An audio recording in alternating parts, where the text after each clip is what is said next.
I think about my husband and when we're out together and when he meets somebody, like within 5 minutes, they're exchanging cards and doing business. And with women, we just take a little bit longer, and like there's some trust that has to be built, and you wouldn't talk about money or around work early on in a meeting. And I just want to dispense with that. I can just really get to the point, because, we're losing time.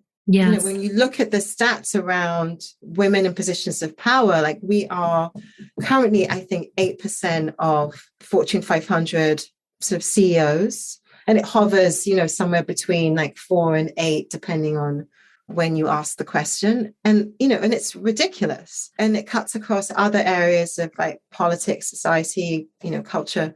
And so, like, how do we shift the numbers? For me, it's really about how we do deals, how we write checks, how we make introductions, how we make referrals. Like, for me, it's like those actionable pieces are the ones that really propel our careers forward. Hi there, it's Kanika. Get ready for another season of That's Total Mom Sense, where I interview global thought leaders on their life stories, the legacy they're passing on to their kids, and of course, their mom sense and dad sense superpower. It's me, Bobby Brown. Can't wait to share my story. Hey, I'm Daphne Oz. Hi, I'm Shawnee Darden. Hi, this is Christelle Lynn. Hi, I'm Bob Michelle Milan. Hi, this is Tony Leroy. Hi, I'm Shannon Lee. Hi, I'm Farnoosh Tarabi. Hi, this is Michael Perry, founder of Maple, and you're listening to me on That's Total Mom Sense.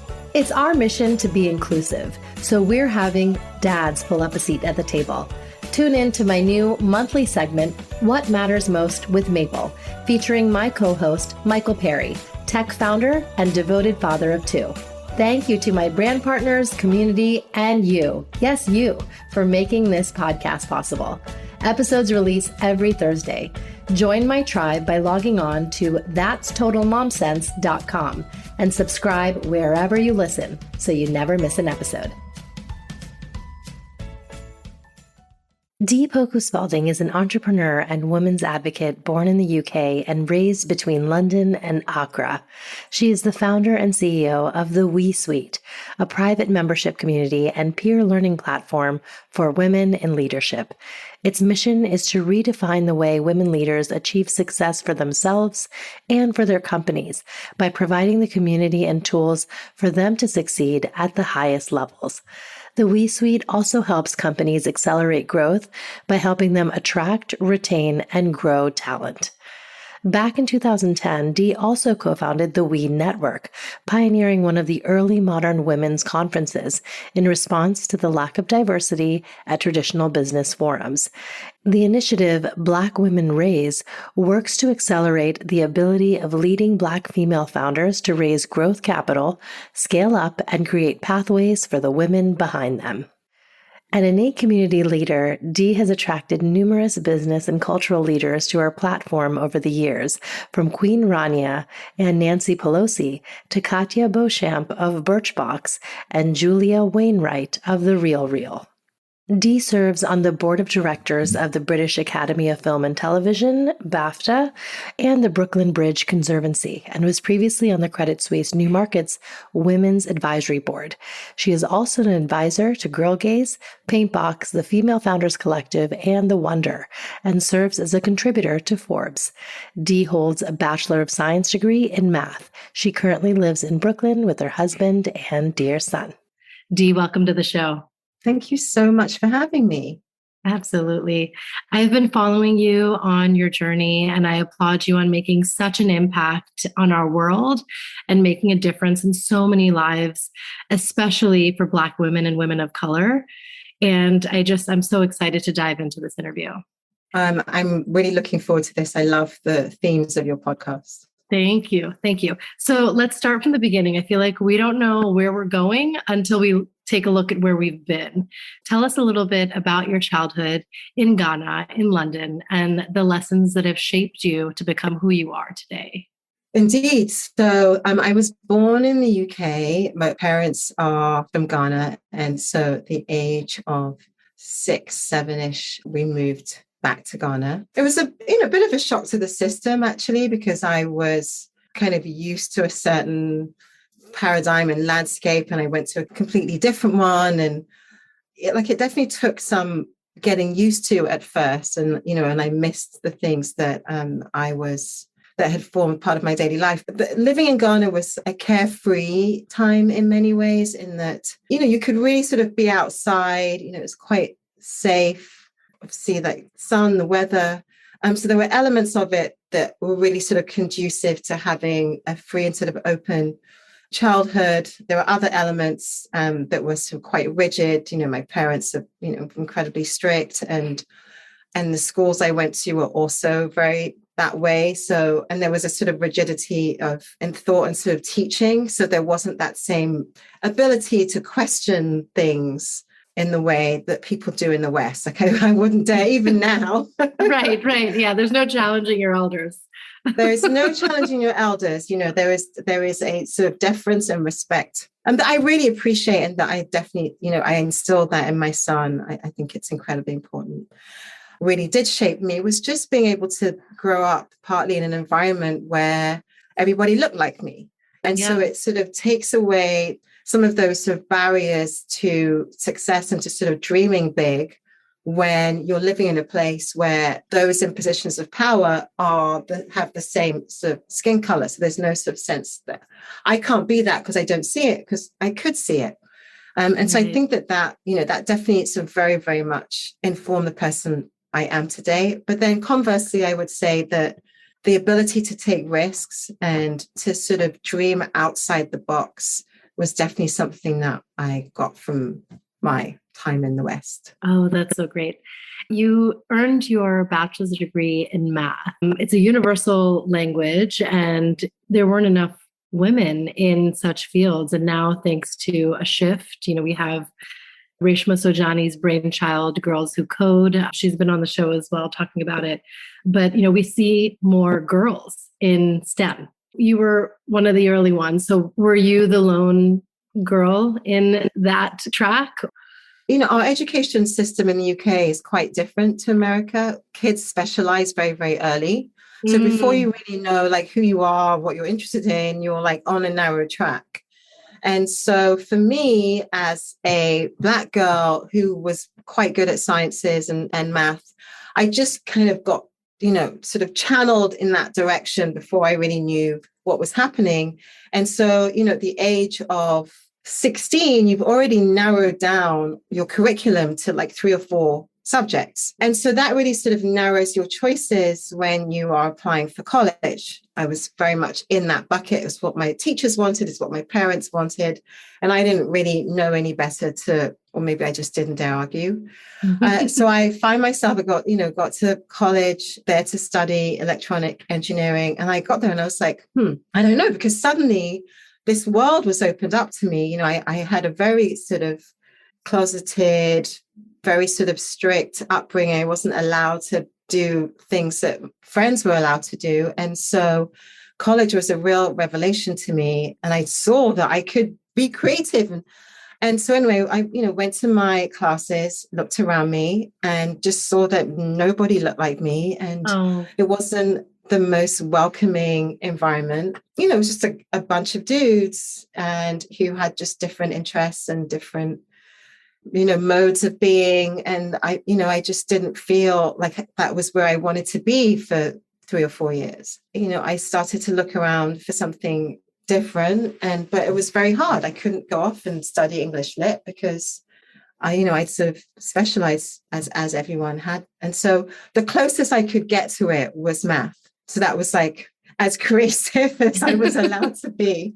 Yes. I ended up studying math, and I love math. So tell us, some highlights of your career in film and TV. Yeah, so I fell into the movie business. So glad that I did, because I absolutely loved it, and I love movies to this day. I could happily sit in a movie theater and watch everything, good or bad. Yeah. It's just like one of life's great escapes. To be doing that job, ostensibly working with filmmakers, watching films, promoting films, and for that to be my day-to-day was amazing. But I was also in the film business, and that industry is something else. And so there was a lot to navigate as a woman in particular. I was certainly often the only person of color in the room. But more so, I would say actually, being a woman in the film industry back then was a very sort of disenfranchising place to be. I think that there was just a lack of respect, I think, towards women. It was a male-dominated industry, but run by an even smaller number of men. And there were just no rules. I was just recalling a couple of the, male bosses I had who would just scream or throw things or hit people, sexually harass them. Like, that was just rife, but just taken for granted. Like that was kind of the norm. Right. Thank God for Tirana Janine and Me Too. And Me Too. That really helped for the next generation. Absolutely. And then what was the impetus behind the WIE Suite? What was that aha moment for you that you thought, I have to build this? So again, it was another one of those fell into by accident moments, but with a purpose behind it. So way back in 2010, a friend and I founded, a conference for women. It was really just meant to be a one-off, but it really, really resonated. And we sort of went our separate ways, but I decided to carry on because I could see that there was a there. Going back to when I was still in the film business, I remember going to a meeting that was, with a sister company, and it was being run by another woman. And she was so brilliant. Watching her was like watching poetry in motion. Like she was funny and smart and got her, and articulate and like got her point across, but quite steely, a little bit scary. Like she just had the whole 360. Like she just knew, how to sort of navigate spaces as a woman, where it isn't a straightforward path. Like she understood the nuance of how to be likable and respected at the same time, which is like the space we have to navigate. And I just thought, wow, she's really figured it out. And I'm sure a process of trial and error and failure and everything else. And I would just love to have her in my corner. That's really like what the WIE Suite is about. It's like bringing together women who've reached a certain level in their careers, by different means, different journeys. We've navigated many of the same things, but, by a slightly different path, and just bringing all of that knowledge and nuance together to help us sort of troubleshoot for the next level. Because I think that there's a certain, like when you're coming up the ladder, you're learning how to do your job. You're learning how to find your voice, be a leader, all those things. And then once you sort of hit leadership, then it really becomes about the nuance of getting into the right rooms, navigating the invisible rules. And that's really like something that can't be taught. It's something that you learn by process of trial and error, or you learn from your peers. Right. And so there is so much that I wish I'd known that I know now that I can pass along to, friends and colleagues. And so that's really, what the WIE Suite is about, is like that kind of community that is really anchored in sharing our journeys and stories. Yes. You actually have your own philosophy for paying it forward through peer sponsorship versus just mentorship. So can you kind of delve into what that means? Yes. So one thing that I did not want to create was just a community where it was just about sort of support and kumbaya and hugs, but like a community, but more focused on like being super actionable and transactional. I think about my husband and when we're out together and when he meets somebody, like within 5 minutes, they're exchanging cards and doing business. And with women, we just take a little bit longer, and like there's some trust that has to be built, and you wouldn't talk about money or around work early on in a meeting. And I just want to dispense with that. I can just really get to the point, because, we're losing time. Yes. When you look at the stats around women in positions of power, like we are currently, I think, 8% of Fortune 500 sort of CEOs. And it hovers, somewhere between like 4 and 8, depending on when you ask the question. And, and it's ridiculous. And it cuts across other areas of like politics, society, culture. And so like, how do we shift the numbers? For me, it's really about how we do deals, how we write checks, how we make introductions, how we make referrals. Like for me, it's like those actionable pieces are the ones that really propel our careers forward. And speaking of mentors, I want to congratulate you on winning gold at the Anthem Awards for the Webbies for your 2 million mentor minutes. That is incredible. You know, what a brilliant concept to begin with, and to see it through, just so remarkable. Thank you so much. I mean, again, like that's something that, you know, it's an idea I had that I shared with the WIE Suite members, you know, like what, you know, at the time, women were leaving the workforce in droves, and I didn't blame them. Like I was, you know, exhausted, tired to my core. And so there was this sort of sense of sort of helplessness, like what can we do to be part of the solution? And really all that we had to give was our time. You know, when you lose a job or, you know, you are out of the workforce, like one of the hardest things is to figure out what your next steps are. You know, you're sort of out of the industry, and so you have to figure out like how to get back in, how to sort of reconnect. And so, you know, it was really about like, how can we give our time to help women who are in a really tough place and feeling doubly isolated because of the pandemic? How do we give, you know, some of our time and expertise and insight to help them figure out the next steps? So I'm so sort of thrilled about that campaign and really want to bring it back sometime soon as well. Yeah, I love that.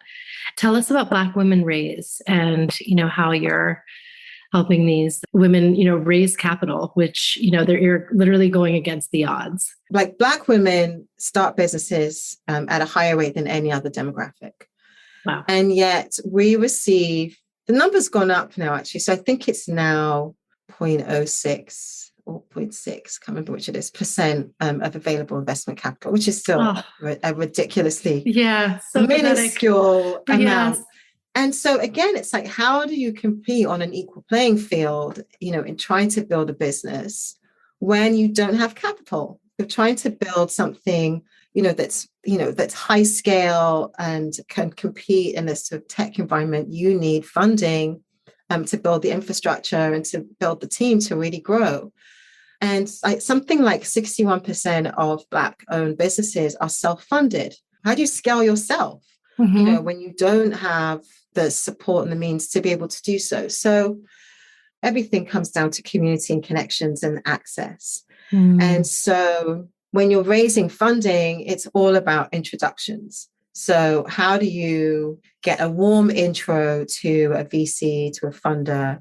So they'll take a meeting with you. You know, you sort of need connections to be able to do that. And so Black Women Raise was really about like connecting founders to potential funders, but also just to network people who could open doors for them. And so we would just host a series of like intimate salons and dinners and bring the right people into the room to help facilitate that. And, you know, what advice do you have for companies and for CEOs to really be mindful of their practices as far as DEI, which I'm so glad is at the forefront? It took long enough. I mean, mostly I would say, like, don't isolate yourself. Do you know what I mean? I think that so much of it was that, you know, back to the community and sort of networks, like if your network is filled with people who look like you. So if you are a older white guy and all your friends are older white guys and you talk about older white guy problems, like what the real world is navigating, what your sort of youngest, most junior employees, what your most marginalized employees are really navigating on a daily basis. And people tend to do the right thing when they really understand, you know, when there's sort of empathy involved. I think it's very hard to just say, do this. I mean, obviously people eventually have to be forced into changing, but, you know, I find that storytelling is really the most effective way of shifting mindsets and like hearing an individual story, understanding my story, where I came from, how I got to where I am. Like it really clicks. Like you can really sort of see the wheels turning, you know, when you're talking to someone who's from a different sort of space and time, that it's coming through. And I think that it's often easier to get through to them that way than it is to just say, this is how things need to be. Though obviously we have to tell them that. And I think it's why, you so often hear that men with daughters are more likely to pay their female employees fairly than men without. They see, their daughters, they empathize with the struggle. They understand they don't want that. They want their daughters to sort of experience, a fair and equal workplace. And so they understand.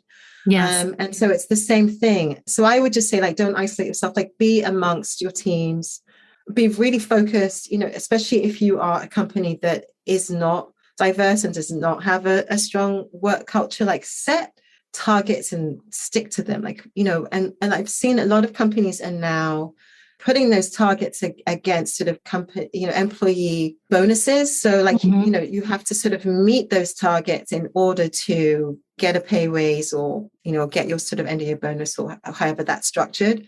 So like you have to sort of force people to be uncomfortable, to think outside the box, as opposed to tapping into the same networks over and over whenever they're hiring. And I hear it all the time. Like, I can't, but I'm trying. Well, try harder. Like, Right. So Right. When your bonuses and pay structure is sort of predicated on achieving diversity targets, that's an incentive. Yes. This year marked the nomination of Ketanji Onyeka Brown-Jackson to be an Associate Justice of the Supreme Court of the United States. What sentiments do you have, seeing her, embracing her African roots? And she's such a powerful woman and about to take on one of the most powerful positions in our country.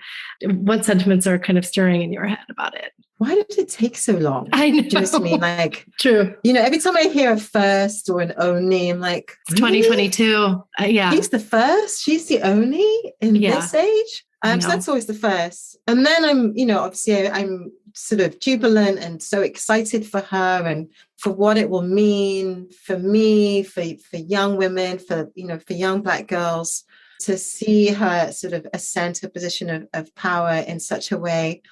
I've been struck by the incredible credentials she brings to the table.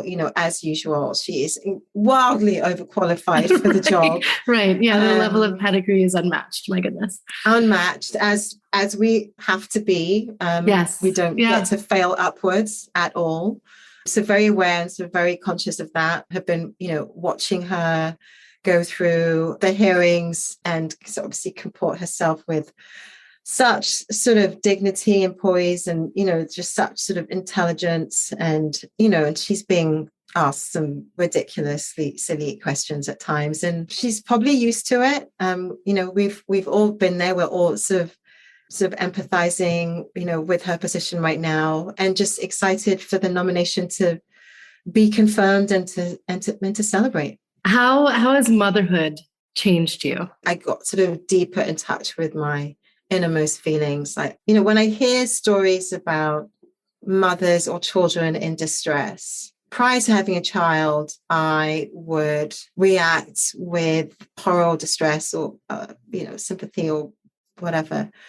And now it sort of goes a level beyond that, where it's almost like I take on that pain, like I feel it so intensely, deeply, and maybe just more of a willingness, I think often to see the other side. Like my son, Sebastian, when he tells me about other kids being mean or, he's so bullied, I really encourage him to see the other side, like to really think about their story. Ultimately, if we believe like children are inherently good, then what in their story caused them to act in that way? What deep down inside, what hurt and pain deep down inside resulted in them sort of lashing out in the way that they did?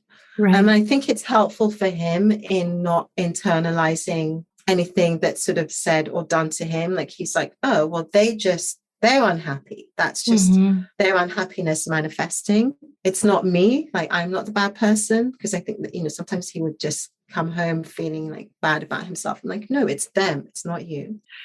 Is there a mom sense moment that you can recall where, you trusted that gut instinct that we have as parents with Sebastian? This is not related to sort of being a parent, but when I was pregnant, I would say is when I first felt that mom sense that you're describing. And it was actually when I was in labor, we went to the hospital And they told me that I was barely dilated. I wasn't going to give birth until the next day and to go back home. We went back home. Then after a couple of hours, I just knew they couldn't have been right, even though I'd never done this before. And it felt wrong. And so we just got back in a car and went back to the hospital. And I nearly gave birth in the taxi. Oh my goodness. Yeah.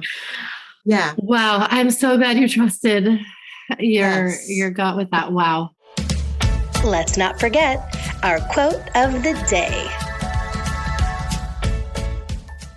And do you have, a quote or a motto that you live by? As an entrepreneur, I hear a lot of no's all day long. Oh man. Yeah. Just par for the course. And so I always sort of remind myself that there is a better yes coming. And not to focus on the no's. And I feel like that's just been true of my life, that when I look back on all the times I was told no, times I was rejected, didn't get what I wanted, like I wouldn't change a thing, because I wouldn't be where I am doing the things that I'm doing. And like life took the course that was right for me. So, that I find that helpful. It's now time for Mom Haul, when we share products we love. Mom Haul is a section where we can share something that we're loving. So do you have any that you could share with us now that we could support? So my friend Julia Collins, a Black founder who I love more than anything, just the kindest, most brilliant human being. So she has a company called Planet Forward, very focused on creating a better ecosystem around food and food production. And so she has a line of products called Moon Snacks.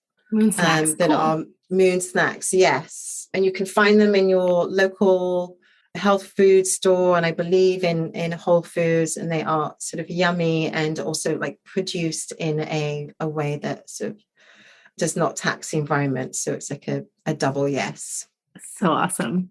And where can my listeners find you and join the WIE Suite and support all that you're doing? I am on most platforms as at Dee Poku. So on Instagram, for example. And then the WIEsuite.com. So the WIEsuite.com is where you go to find out more and to join. Thank you. Thank you, Dee. This was such a fun, entertaining, enlightening conversation. Thank you so much for being with us today. Thank you so much for having me. This was really great. That's total mom sense.